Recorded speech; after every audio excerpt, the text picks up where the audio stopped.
Hey guys, welcome back to Beach and Fishing. It's Paul here with you again today, and today we're going to talk about my 4 surf fishing rigs. Now these are the obviously rigs of how you put all your tackle and your hooks and sinkers and everything together. And these are the 4 that I use predominantly when I fish. Obviously, I fish in Australia most of the time because that's where I live. I have used the first one in the US and it worked. I caught a fish on it. So the reason I say that is because as I went through and started to think about what I want to use, and then went and did all my research, it became quite evident to me that there are numerous rigs of different ways, shapes, and variations that are used all over the world. So unless I wanted this post to be Paul's 550 surf fishing rigs, I had to sort of narrow it down. And the best way for me to do that is to explain what I use, and these are the ones that work for me, and what they do and how they fit together. This sort of come about, I was helping a friend of mine's son rig up his line the other day, and it occurred on me that on this channel and side of mine, which I talk about all things to do with fishing, I haven't really talked about rigs as yet. So let's not waste any time. Let's get into my 4 surf fishing rigs that I like. First one I've got here is a floating sinker rig. Now I have the sinker off for some reason. I don't know why I did that, so I'll just thread that back through. So a floating sinker rig, let's assume that this is attached to the fishing rod up the top. The sinker is on here and it floats. So it's just threaded on. When you put this together, you just thread that through. And then once you've threaded the sinker onto the bit of line that's sitting on that's attached to your reel through your eyelets, on your rod, through your eyelets down, you would thread that through. You then attach the swivel to that line, and then you've got a leader. Now the leader can be, and this is the same for all the rigs that we talk about, the leader can be where you've simply chopped a little bit off. There's about 30, 35 centimeters or 12 or so inches that you can snip off the end of the line that's attached to your reel. I don't recommend that because it just keeps eating into your reel line. Carry some more line with you and just cut it from there. A lot of people put a heavier weighted leader on than what the leader of the line is. It just gives you a bit more strength. And others will use fluorocarbon, for example, because it's harder for the fish to see and it's a bit stronger but a bit more stretchy, so it gives them just that little bit of extra advantage. Obviously, you're not going to use braid as a leader, so it's always mono, whether it's the traditional nylon mono or fluorocarbon. There's a couple of others that have come out now as well. But basically how these ones work, now I use this for 90% of fishing that I do. So slide the sinker on, attach your swivel, attach your leader, tie on your hook, and off you go. I use this in the surf. I use it off the kayak, when I'm in a tinny, in the river, in an estuary. We went fishing out in a freshwater lake on the weekend and we were catching catfish with worms. We used one of these.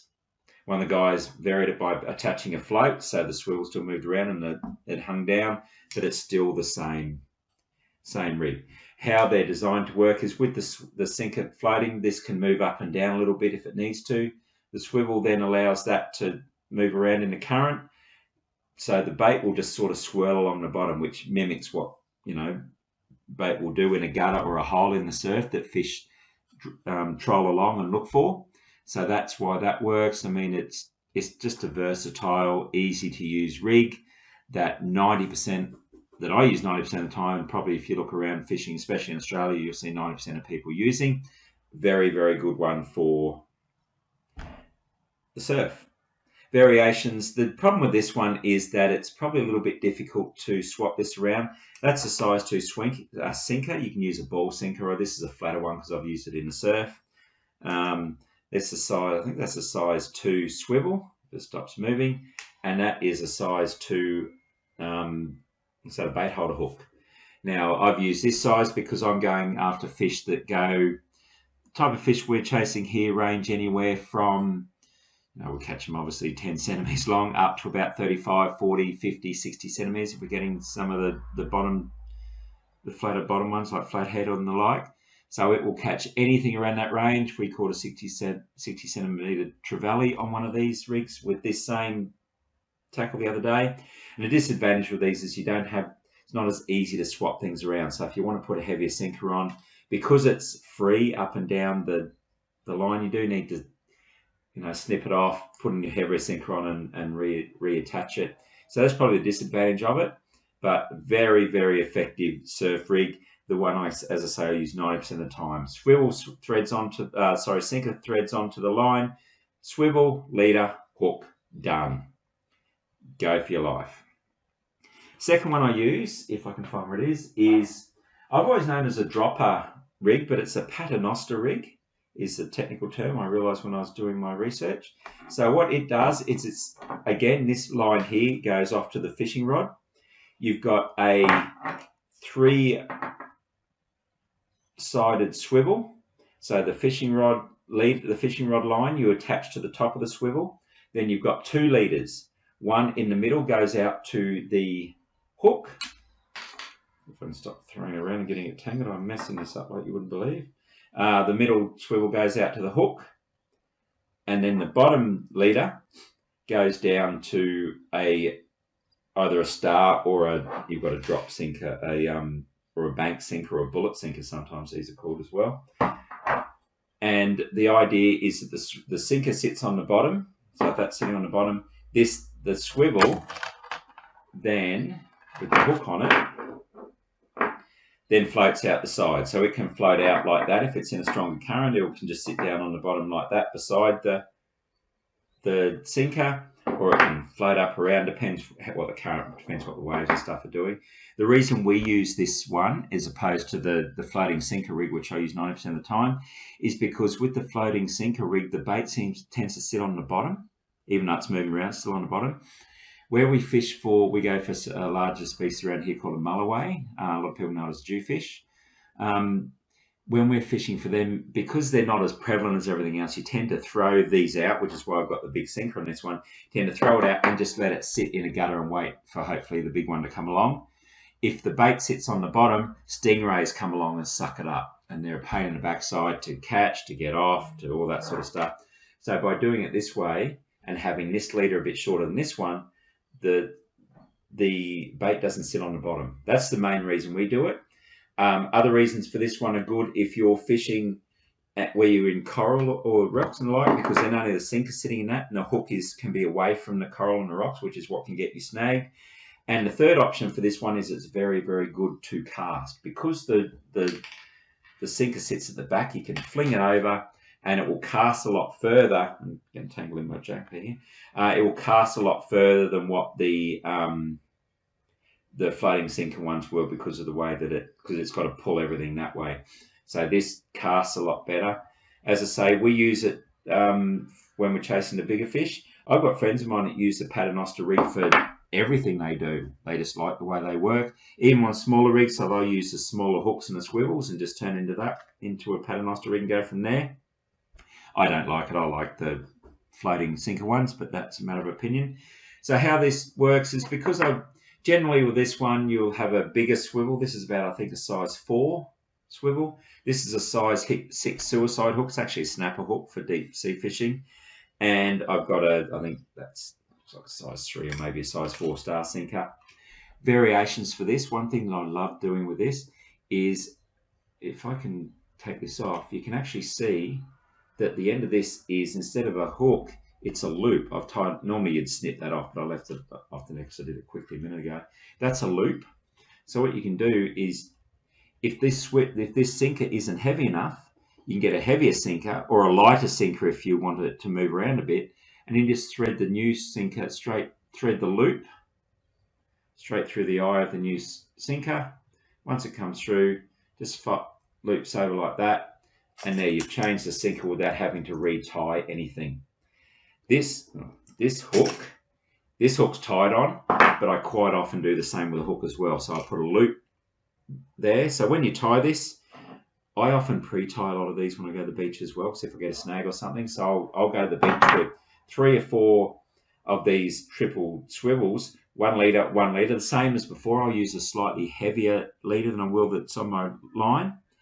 And all I need to do with the loop, so all I need to do if I want to replace it is attach that to the rod, to the line that's on the rod, on the reel, and then just loop in my hook, loop in my sinker, and off I go. Because again, if people are catching fish around you with bigger hooks or smaller hooks, or you want to change the type of hook you've got depending on the bait you're using, then you can attach this as well. And another thing we quite often do here, if we're using fillets, we often catch a fish with a lure called a tailor, and then we take the fillets off that mullet. If you're using mullet fillets as well, we will put a free standing hook on here. So you'll have this. There are 2 hooks on it. The first bit of line goes through the moving hook. Second one goes through here, and it just allows the fillet to move around a bit. Looks a bit more realistic apparently, but that's what you can do as well. So that is the Paternoster. I've always known as a dropper rig, but Paternoster is the term for it. Interchangeable sinker at the bottom, sinker sits at the bottom, hooks out the side. I've seen variations of this with 1, 2, 3 hooks out the side. I've seen variations with a hook on this side and a hook on the other side. Depends what swivels you've got. Some of the purists will tie their loops in here, so they'll have the line come down. They take a big bit out and just tie a big loop out the side. You can do that as well if you know how to do that. But I like the swivel, so that's how I go that. So that's my second one. Third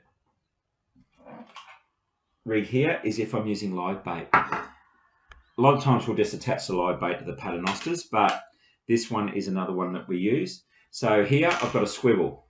This swivel attaches to the line that's spooled to the reel, so there's no sink or anything up the top there.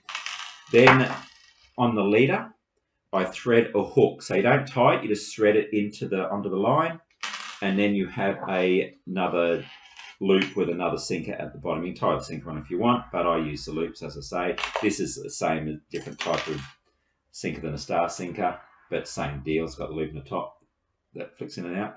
Now the theory behind this one is when you cast it, the sinker sits on the bottom, the swivel's up, sort of a little bit up in the air, so to speak, in the water, because you've got the line attached. And then the live fish, the live bait, you just put that through his snout, and then he can swim up and down along the line. So it gives you the opportunity to have your fish moving a little bit more than what it would if it's just attached to a paternoster or a floating sinker rig. So that's why we use this one. It just allows the fish to move up and down. This is a large hook. This is like a size 7. I can't even remember what this is called, but we use it for chasing the mulloway, the bank or the bullet or the drop sinker at the bottom. And this is a larger sinker, this swivel, that's about a size 3 or 4. And again, because when you're using live bait, you're normally chasing bigger fish, so you use bigger tackle. Now, the other option you've got here, the variations you've got here, is, say, for example, you want that to sit flat like that on the bottom, so the fish just swims back and forth along the bottom. Go back to integrate your floating sinker onto the end at the top. So before you attach that swivel, thread another sinker through. If you want that sinker, so once you thread that sinker through, if you want it to stay next to the swivel, thread it through, go around the line, like thread it through, around and back through, give yourself about that much line at the end so you can tie it on, and then that sinker won't float up and down. What that does, both sinkers hit the ground, and then the fish just swims along back and forth along the bottom of the seabed. That's how you can, that's a variation you can do there. There are other instances where you might want the line on the seabed, the fish to move around a bit. If that's the case, just thread a swivel through there, another leader, and the hook attach the leader up the top. So that's what you can do for that as well. That's your live bait. Finally, lures. So obviously the first 3 we've talked about there are lure for fresh bait or live bait. In the surf, you quite often use a lure. So what I've got here is, with the lure, all you do is you attach your lure to the end of your mono. Piece of cake. I've got a variation here straight up. I've got a little clip swivel at the bottom, so you can see my line is tied there to a swivel. Little clip, so what the clip does, it allows you to change your lures quickly without having to retie them every time. So that just clips off, get another lure, clip it back on. So if I want a heavier lure or a lighter lure, or a different type of lure, if I want to change from a spoon to a jigger or a soft plastic, or a swim bait, whatever, swim bait lure, depends, whatever I want to do, I can swap that easily because I've got the clip on there. I don't like, some people use the clips on the other rigs. I don't like the clips. I don't know, I just find they tangle and I don't love them, so I don't use them. But again, comment below if you do. I'm sure a lot of people do. But That's your rig for a lure. Just attach it to your mono. You can see here that my mono was attached to braid. If you use braid on any line, you will need to have a mono leader on it that attaches to one side of the swivel, then to the other side of the swivel comes out your mono leader. The reason for that is mainly because they'll snap. Braid is incredibly strong. I love having braid on my lines. You can fit more on your line. It doesn't have the stretch. You can fit a lot heavier capability on your reel without having to increase your reel capacity or reel size, but you can't attach your tackle to it because there's no give, and when you cast you need that little bit of flexibility. So I've got that tied to there, and assuming that you had braid on your line, all the others that we've talked about here would have some sort of knot there to tie your braid as well. That's a whole nother post. Don't worry about that for now, but I just thought I'd highlight that while we were looking at it. If you want to know about different lures, I have written a post on surf fishing lures. Check that out. It talks about different lure weights and stuff like that. But that is your lure rig. That's it, guys. That's the 4 I use. As I say, the first one, the floating sinker rig, I use that 90% of the time. It's easy, very quick to set up, very versatile. Off it goes. Again, I sometimes will prepare a sinker leader, swivel leader hook, and put 3 or 4 of them little tiny like plastic container. That way if I get a snag or lose my line or the fish swallows my hook, I just cut the swivel off, attach the new swivel, off I go. That's a bit of preparation that I like to do. Paternoster rigs are good, again, if you don't want to get your fish on that are on the very bottom. If you're chasing certain types, I mean, we chase flathead and sole, flounder type fish, and you want your bait in the bottom because that's where they feed. That said, they will take bait that's just off the bottom, whereas the stingrays tend to just avoid. You still get them, but not as many. And obviously they cast better and they're good around rocks and coral. Live bait, if you want your live bait to move up and down a line, that's one you can use as well, and then your lure rigs too. That's it, guys. That's my 4 rigs. I would love to hear your comments if you use a variation of them, if you use any differences, if you use what I've talked about in a different way, if anything I've said is, in your opinion, wrong, which is what I love about fishing. Everyone has an opinion. So I'd love to hear any of that. If you're watching this within YouTube, please like and subscribe to my channel below. That way I can keep you up to date with all the ramblings I have to do with fishing. I'm currently shooting a lot of some outdoor videos and some pictures. I'm setting up my Instagram and I'm setting up, we'll start out into YouTube so you can actually see me fishing instead of sitting in an office. I also, if you have any other comments, please comment below if you're watching this within the post. Again, if you use different rigs, if you use different rigs for a specific fish, I'd love to hear from that. If you're in another country, what rigs do you use there? I can certainly do another post on that or add that to this. Would love to hear from you. That's it, guys. Happy fishing. Chat to you soon. Bye.